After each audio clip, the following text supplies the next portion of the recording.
జై శ్రీరామ్. అందరికీ నమస్కారం. వెల్కమ్ టు న్యూస్ అఖండ. నేను మీ కస్తూరి శ్రీధర్. మిత్రులారా, బంగ్లాదేశ్ అనేది 1971లో ఏర్పడింది. అంతకుముందు వరకు ఈ బంగ్లాదేశ్ అనేది పాకిస్తాన్లో అంతర్భాగంగా, అంటే తూర్పు పాకిస్తాన్గా ఉంటా వచ్చిందనమాట.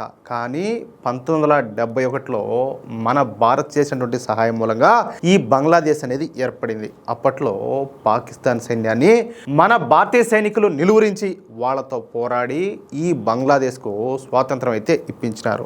ఈ క్రమంలోనే ఆ యుద్ధంలో అనేక మంది భారతీయ సైనికులు కూడా వీరమరణం పొందినారు. అంటే వాళ్ళ కోసం మనోళ్ళు వీరమరణం పొందినారు. ఇది పోరాటం చేసి, యుద్ధం చేసి. సరే, ఇక ఆ తర్వాత ఏర్పడినటువంటి బంగ్లాదేశ్కు మన భారతదేశం అన్ని రకాలుగా సహాయ సహకారాలు అయితే అందిస్తూ వచ్చేదన్నమాట. గంగా నది, అలాగే బ్రహ్మపుత్ర నదితో పాటు భారత్ నుంచి బంగ్లాదేశ్కు వెళ్ళేటటువంటి చిన్న పెద్ద నదులన్నీ కూడా కలుపుకొని దాదాపుగా 54 నదులలో బంగ్లాదేశ్కు భారతదేశం మెజారిటీ వాటా అయితే ఇచ్చింది. చూడండి, ఆడేమో అప్పట్లో సింధు నదిలో కూడా అదేవిధంగా మెజారిటీ వాటా పాకిస్తాన్కి ఇచ్చిరి. ఇప్పుడు ఈడేమో బంగ్లాదేశ్కి ఇచ్చిరి. భారతదేశంలో ఉండే వాళ్ళంతా ఏం పట్టుకొని తాగాల, యూత్ పట్టుకొని తాగాల. అంతేకాకుండా బంగ్లాదేశ్లో భారత్ అనేక డ్యాములు నిర్మించింది. ఫలితంగా ఈ బంగ్లాదేశ్ అంతా కూడా సస్యశ్యామలం అయిపోయింది. బంగ్లాదేశ్లో దాదాపు 60% భూములు వ్యవసాయానికి అనుకూలంగా మారిపోయినాయి. ఈ భూ ప్రపంచంలో ఏ దేశంలో కూడా ఇంత శాతం భూమి వ్యవసాయానికి అనువుగా మారలా. అది ఒక్క బంగ్లాదేశ్లోనే జరిగింది. అది కూడా మన భారతదేశం చేసినటువంటి సహాయం మూలంగానే కావడం గమనార్హం అన్నమాట. అంటే స్వాతంత్రం ఇప్పించినారు, వాళ్ళు వ్యవసాయం చేసుకునే దానికి నీళ్లు ఇచ్చారన్నమాట. ఏది మనకంటే ఎక్కువగా. ఇక ఆ తర్వాత జరిగినటువంటి విషయాలన్నీ కూడా మీకు తెలిసినట్టే. అయితే 2024లో అప్పటి బంగ్లాదేశ్ ప్రధాని అయినటువంటి షేక్ హసీనాకు వ్యతిరేకంగా బంగ్లాదేశ్లో ఉన్నటువంటి జిహాదీలు పెద్ద ఎత్తున హింసాత్మక సంఘటనలకు అయితే పాల్పడినారు. ఫలితంగా షేక్ హసీనా తన పదవికి రాజీనామా చేసి భారత్కు పారిపోయి వచ్చింది. ఇక అప్పటి నుంచి బంగ్లాదేశ్లో పరిస్థితులన్నీ కూడా పూర్తిగా మారిపోయినాయి. బంగ్లాదేశ్కు ముఖ్య సలహాదారుగా, అంటే ప్రధాని హోదాలో మహమ్మద్ యూనస్ గద్దెనెక్కినాడనమాట. వీడొక మొసల్నక్క, అంతేకాకుండా ఒక జిహాదీగాడు అనమాట. వీడు తీవ్రవాదులందరినీ కూడా దగ్గరుండి బంగ్లాదేశ్ జైలులో నుంచి బయటకు విడుదల చేయించాడు. ఇక వీడికి మన హిందువులన్నీ, మన భారతదేశం అన్నీ అస్సలు పడదు. మరి అలాంటప్పుడు మనం కదా స్వాతంత్రం ఇప్పించింది బంగ్లాదేశ్కు, ఎందుకు ఉన్నాడు ఆడ, ఏమైనా ఆకలి ఉన్నాడు ఆడ అంటాలే. అట్టేటప్పుడు వాడు ఆడ ఉండకూడదు. ఎందుకంటే మనం పెట్టిన భిక్ష కదా అది, అవునా కాదా? సరే, వీడు అధికారంలో ఉన్నంతకాలం బంగ్లాదేశ్లో హిందువులపైన దాడులన్నీ కూడా జరుగుతూనే ఉన్నాయి. ఎందుకు జరగవు?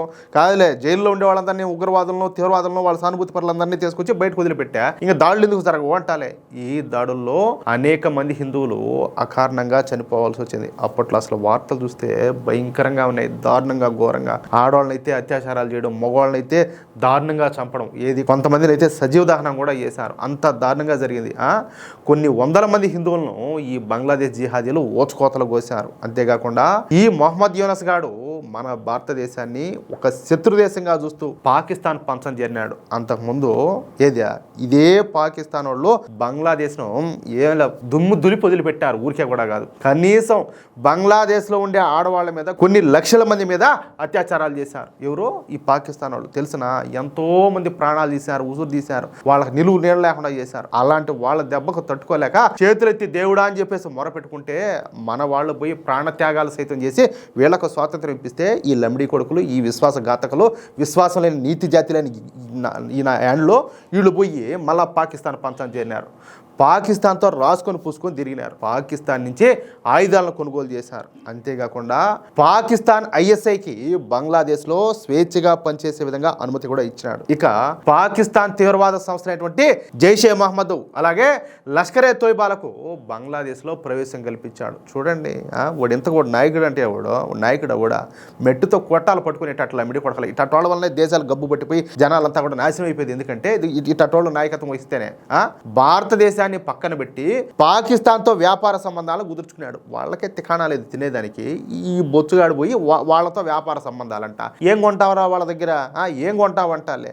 ఇకపోతే పాకిస్తాన్ నుంచి డ్రోన్లను కొనుగోలు చేశాడు. ఆ డ్రోన్లను భారత సరిహద్దుల దగ్గర మోహరించాడు. పైగా మన దేశంలో ఉన్నటువంటి ఈశాన్య రాష్ట్రాలపైన కన్ను వేసి వాటిల్ని బంగ్లాదేశ్లో కలిపేసుకోవాలని చెప్పేసి దిక్కుమాలి ప్లాన్లన్నీ కూడా వేశాడు. ఇకపోతే సిలిగురి కారిడార్ పైన దాడులు చేయించాలని చెప్పేసి ప్రయత్నాలు కూడా చేశాడు. దీనికోసం వీడు పాకిస్తాన్తోనూ చైనాతో కూడా గెలిచాడు. ఫలితంగా ఈ మహమ్మద్ యూనస్ నేతృత్వంలోని మధ్యంతర ప్రభుత్వ హయాంలో భారత్ బంగ్లాదేశ్ సంబంధాలు చెప్పాలంటే దారుణంగా పడిపోయినాయి. సూటిగా చెప్పాలంటే రెండు దేశాలు కూడా శత్రు దేశాలలాగా తయారైపోయినాయి. అంతే కదా. ఈ సమయంలోనే ఈ బంగ్లాదేశ్ పాకిస్తాన్కి బాగా దగ్గర అయిపోయింది. అంటే ఒకప్పట్లో ఏదైనా కొరవ పోయింది, మళ్ళీ ఏదైనా దాన్ని కంప్లీట్ చేద్దామని చెప్పేసి వీడు దగ్గర చేసి ఉంటాడు. అర్థమవుతుందా. ఇక ఆ తర్వాత బంగ్లాదేశ్కు ఎన్నికలు జరగడం, ఆ ఎన్నికల్లో బిఎన్పి నాయకుడైనటువంటి తారిక్ రెహమాను ఘన విజయం సాధించాడు. అంతే, ఇక బంగ్లాదేశ్లో పరిస్థితులన్నీ కూడా ఒక్కసారిగా మారిపోయినాయి. బంగ్లాదేశ్ కొత్త ప్రధానిగా బాధ్యతలు చేపట్టినటువంటి తారిక్ రెహమాను ఇక భారత్కు అనుకూలంగా ప్రవర్తించడం మొదలుపెట్టాడు. వచ్చిన నెల రోజుల లోపలే భారత్కు అనుకూలంగా కీలక నిర్ణయాలను తీసుకున్నాడు. అంతేకాకుండా ఈ తారిక్ రెహమాన్ వచ్చినప్పటి నుంచి బంగ్లాదేశ్లో హిందువులపైన దాడులు దాదాపుగా తగ్గిపోయినాయి. ఈ క్రమంలోనే తారిక్ రెహమాన్ సైన్యంలో కూడా మార్పులు చేర్పులు అన్ని కూడా చేశాడు.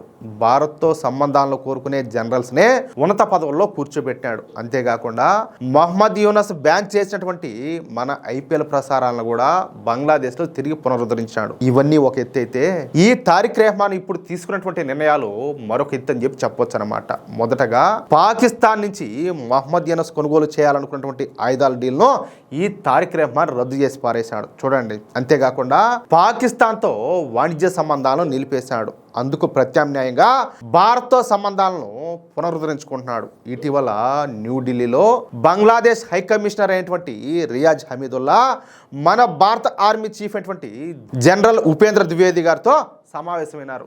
ఈ సమావేశంలో కొన్ని కీలక నిర్ణయాలు కూడా తీసుకున్నారు. ఇంతకు అవేంటయ్యా అంటే, ఇరు దేశాల సైన్యాల మధ్యన ఉమ్మడి శిక్షణను పెంచడం, అలాగే వ్యూహాత్మక సహకారాన్ని మరింతగా బలపరచడం, అలాగే హిందూ మహాసముద్ర ప్రాంతంలో భారత్తో కలిసి బంగ్లాదేశ్ ఉమ్మడి భద్రతా లక్ష్యాలను సాధించడం. ఇక మూడో విషయం ఏంటంటే, ముంబైలో జరుగుతున్న నావికాదళ వ్యాయామంలో బంగ్లాదేశ్ పాల్గొనడం. ఇక మార్చి 25వ తేదీన జరిగేటటువంటి బంగ్లాదేశ్ మారణహోమ దినోత్సవం సందర్భంగా ఎవరి మారణహోమం చేసిందా? పాకిస్తాన్ వాళ్ళు. ఆ రోజున అప్పట్లో పాకిస్తాన్ సైన్యం చేసినటువంటి అకృత్యాలను మళ్ళీ ప్రజల ముందుకు తీసుకురావడం, వాటిని ప్రజలకు తెలియజేయడం వంటి అన్ని కూడా ఉన్నాయన్నమాట. బయట వదిలేస్తే ఇది మెయిన్ పాయింట్ అనమాట. ఎందుకంటే ఒకప్పట్లో ఈ పాకిస్తాన్ వాళ్ళు బంగ్లాదేశ్ను ఏ విధంగా సర్వనాశనం చేశారో, వాళ్ళ ఆడవాళ్లపైన ఈ బంగ్లాదేశీలపైన వాళ్ళు ఎటువంటి అకృత్యాలకైతే పాల్పడినారో వాటినన్నిటి కూడా ఇప్పుడు బంగ్లాదేశ్ ప్రజలకు మళ్ళా వివరించడం.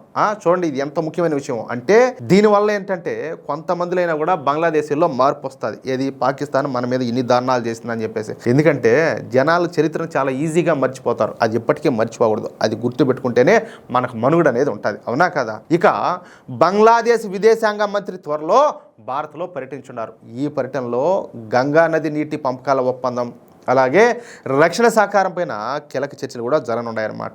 ఈ పరిణామాలు దక్షిణాసియాలో చైనా అలాగే పాకిస్తాన్ ప్రభావం పెరగకుండా చూడడంతో పాటు భారత్ యొక్క నైబర్హుడ్ ఫస్ట్ విధానానికి బలాన్ని చేకూర్చే విధంగా ఉండటం విశేషం అనమాట. అది విషయం అయితే అంటే ఏదో వీళ్ళ ఇప్పుడేం కరుచుకోరు, వీళ్ళంతా మంచోళ్ళు అని చెప్పేసి, వీళ్ళు జిహాదీ ముండాకుడుకులు అని చెప్పేసి బాగా తెలుసు. పావుని ఎంత దూరంలో పెట్టాలో అంత దూరంలోనే పెట్టి ఆడిస్తారన్నమాట. ఏది దాన్ని ఎత్తుకొని శివయ్యలాగా మెళ్ళ వేసుకొనో లేకపోతే సంకలం ఎత్తుకొని ఇవన్నీ ఆటలాడరు. వాళ్ళని ఎంతలో పెట్టాలో అంతలోనే పెడతారు. ఎందుకంటే వీళ్ళకి మళ్ళీ పాకిస్తాను చైనా ఉన్నాయి కదా, అవి రెండు దగ్గరనేంటి వీళ్ళు ఇంకా ప్రమాదకారిగా తయారవుతారు అనమాట. కాబట్టి వీళ్ళని అట్ట పెట్టుకొని వాళ్ళ దూరం పెడతారనమాట వీళ్ళ ద్వారా. అది విషయం అయితే మిత్రులారా, ఒకప్పుడు మన పైన ఆధారపడి మన వల్లే ఎదిగి మధ్యలో దారి తప్పినటువంటి బంగ్లాదేశ్ ఇప్పుడు మళ్ళీ భారత్ స్నేహం కోసం ఏ విధంగా ఉవ్విళ్ళూరుతుందో చూశారు కదా. ఇది మన మోడీ ప్రభుత్వం యొక్క దౌత్య విజయం, అలాగే మన దేశం యొక్క సత్తా. పాకిస్తాన్ కుతంత్రాలకు చెక్ పెడుతూ మన దెబ్బకు బంగ్లాదేశ్ తీసుకున్నటువంటి ఈ బిగ్ యూటర్న్ పైన మీ అభిప్రాయం ఏంటో కింద కామెంట్ రూపంలో తప్పకుండా తెలియజేయండి. భారతదేశం యొక్క ఈ అద్భుతమైన విజయం గురించి ప్రతి భారతీయుడికి కూడా తెలియాలా. అందుకే ఈ వీడియోను ఇప్పుడే మీ మిత్రులకు మీకున్నటువంటి అన్ని వాట్సాప్ గ్రూపుల్లోనూ ఫేస్బుక్ గ్రూపుల్లోనూ షేర్ చేయండి. ఎందుకంటే కొంతమంది ఉన్నారు కదా, ఎవరు ఇండి కొట్టడం వల్ల ఓయమ్మ మోడీ వచ్చిన తర్వాత అసలు దౌత్యపరంగా భారతదేశం ఫెయిల్ అయిపోయిందని చెప్పి మాట్లాడుతున్నారు. అంటే వాళ్ళకి ఎట్టాగు ఉండదులేవు, బుర్రలో గుజ్జు అనేది ఉండదు, అది వేరే విషయం.